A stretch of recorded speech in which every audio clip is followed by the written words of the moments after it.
And just in tonight, Governor Katie Hobbs has declared a state of emergency for Gila and Maricopa counties. Those are areas very hard hit by heavy rains and powerful winds from this week's destructive storms.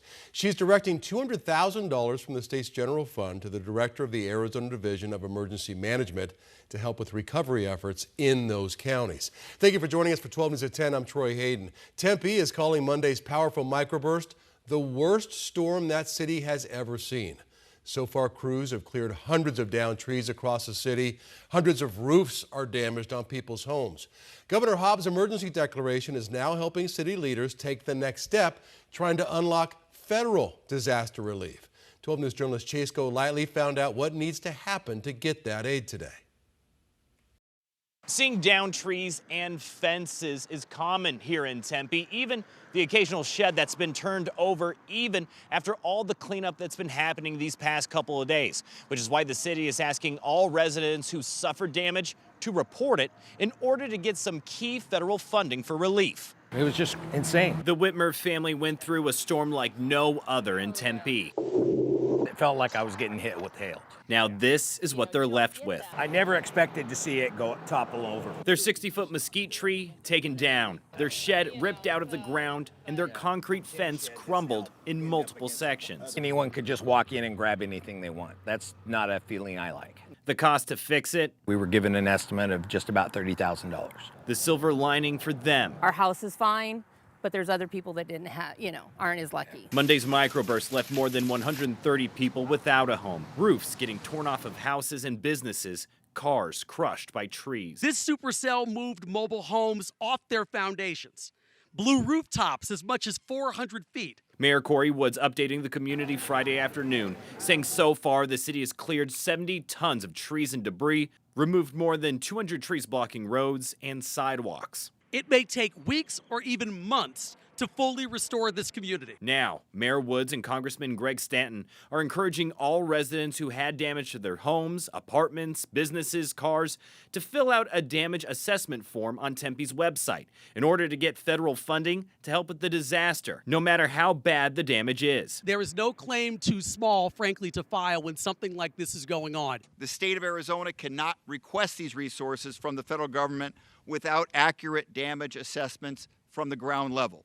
Every single report that is filed matters. Congressman Stanton says it's not clear when that funding would be approved, but hopes it will be sooner rather than later. It can happen very quickly. It should happen very quickly to help these residents. Again, that all depends on how many people file a report. The Whitmers say they have already contacted their insurance, but will now make time for this, not only to help them out, but those who lost everything. And if the federal government can come in and help those families, maybe to pay out the portion that they may not be able to afford, that would be awesome.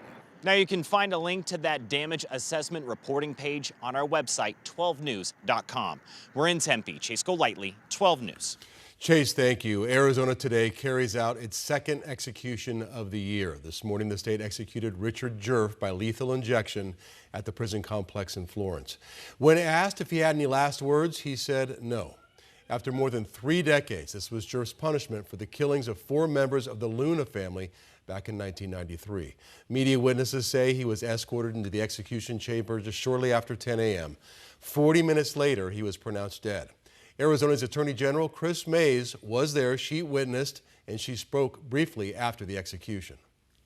Today should be about the members of the Luna family, who Richard Jerf brutally murdered that September day in 1993. Those 4 innocent victims deserve justice, and their loved ones deserve closure. After today's execution, there are still 107 inmates on Arizona's death row. 3 of them are women. Police investigating what they believe to be a murder-suicide in eastern Arizona. They responded to a home in the city of Pima. They found 4 people dead inside the home. Officers believe the 4 might all be related. Happened about 1 o'clock today. The Pima Police Department says there are no outstanding suspects in the case. Again, they believe it's a murder-suicide, and the investigation is ongoing. We're also learning more tonight about a murder-suicide inside a Mesa elder care facility. Officers found 92-year-old Jerome Woolhams. He was dead yesterday morning. His 93-year-old wife, Catherine, was found with a slight pulse, but she also had a bullet wound. She died later at the hospital. Detectives say Jerome shot his wife and then took his own life. The couple had been married for decades and were living at that facility for medical care. The case still under investigation. The man accused of killing 2 Arcadia High School students pleads not guilty today. A Maricopa County grand jury indicted 31-year-old Thomas Brown last week for the murders of Pandora Julesrud and Evan Clark. The 2 were camping at Mount Orr just for an overnight. They were found at the top of the mountain on May 27th on that camping trip, and they were shot multiple times. That suspect, Thomas Brown, posted on his Facebook page saying he was camping in that same area just days before the victims were found. Investigators reportedly found Brown's DNA inside their car and also on a pair of bloody gloves. MCSO says Brown even called authorities to let them know he had drone video of the area after the killings. His next hearing is scheduled for December 4th. A Phoenix man will spend the rest of his life in prison for the 2022 murder of his girlfriend.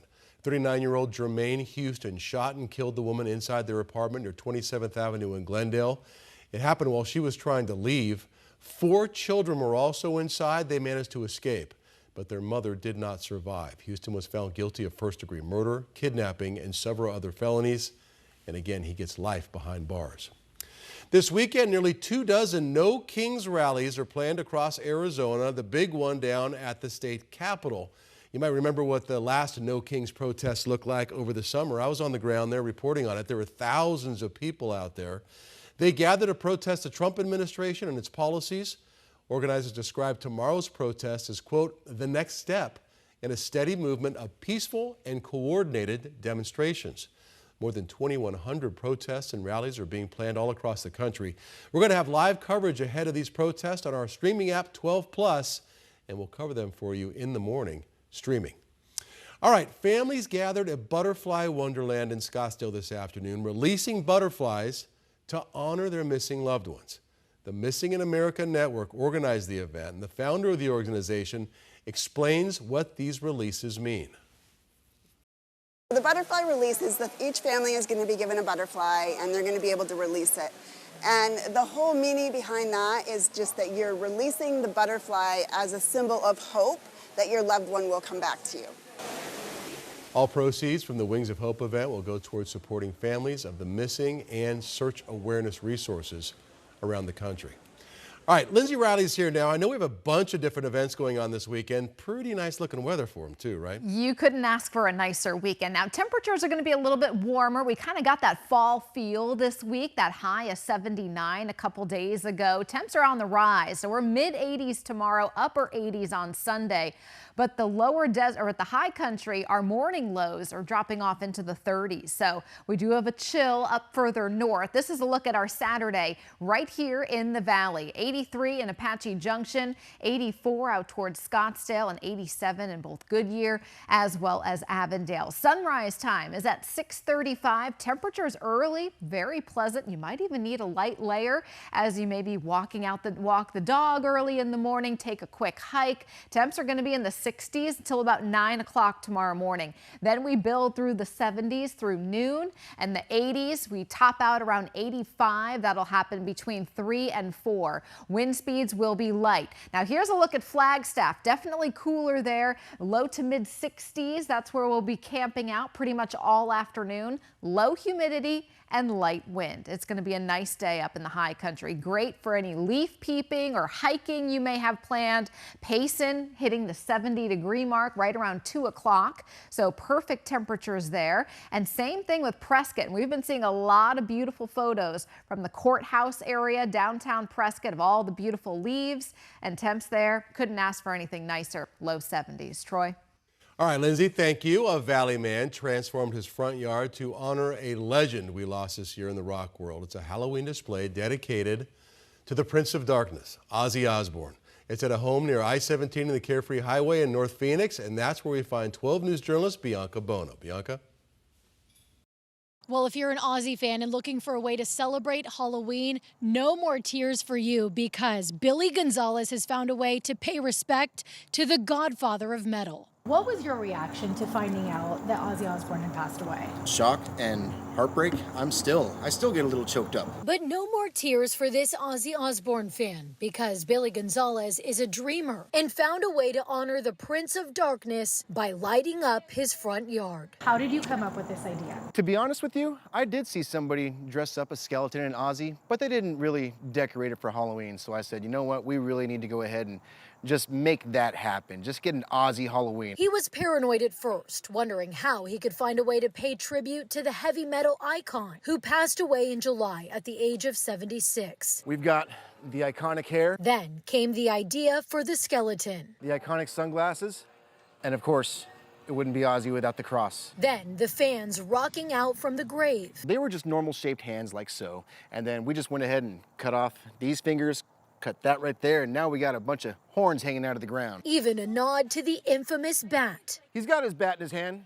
Who knows, maybe he'll get a little hungry closer we get to Halloween. And of course, he had to include Sharon. I know that she's alive and well, but, you know, to go from a tribute and to add just that little bit of love story to there. Gonzalez says Osbourne's larger-than-life personality and impact on heavy metal music will live far beyond this electric funeral he's created. This will absolutely become a tradition for our family. His message to the Valley, hop on the crazy train. And I hope to see more Ozzy Halloweens throughout Phoenix, throughout the nation, to be honest with you. We're in North Phoenix. Bianca Bono, 12 News.